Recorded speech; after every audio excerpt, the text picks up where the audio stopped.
Bus ಹತ್ತುವಾಗ ಚಿನ್ನಾಭರಣ ಧರಿಸಿರೋ ಗೃಹಿಣಿಯರೇ ಸ್ವಲ್ಪ ಎಚ್ಚರದಿಂದಿರಿ. Bus ನಿಲ್ದಾಣದಲ್ಲಿ ಗೃಹಿಣಿ ಚಿನ್ನದ ಸರ ಕಿತ್ತು ಕಳ್ಳರು ಎಸ್ಕೇಪ್ ಆಗಿದ್ದಾರೆ. ಬೈಕ್ನಲ್ಲಿ ಮಾಸ್ಕ್ ಹಾಕಿಕೊಂಡು ಬಂದು ಇಬ್ಬರಿಂದ ಕಳ್ಳತನ ಆಗಿದೆ. ಚಿನ್ನದ ಸರ ಕದ್ದು ಪರಾರಿಯ ದೃಶ್ಯ ಸಿಸಿಟಿವಿಯಲ್ಲಿ ಸರಿಯಾಗಿದೆ. ದೃಶ್ಯದಲ್ಲಿ ಗಮನಿಸ್ತಾ ಇದ್ದಾರೆ. ಮಹಿಳೆ ಓಡೋಡಿ ಬಸ್ ಹತ್ತೋದಕ್ಕೆ ಓಡೋಡಿ ಹೋಗ್ತಾ ಇದ್ದಾರೆ.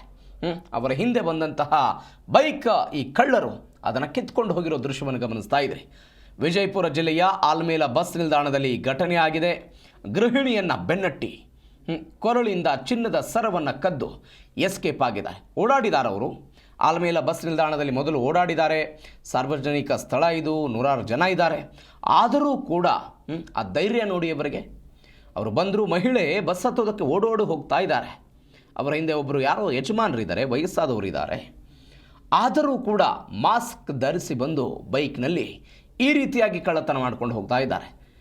ಆ ದೃಶ್ಯ CCTVಯಲ್ಲಿ ರೆಕಾರ್ಡ್ ಆಗಿದೆ, ನೀವು ಗಮನಿಸ್ತಾ ಇದ್ದೀರಿ.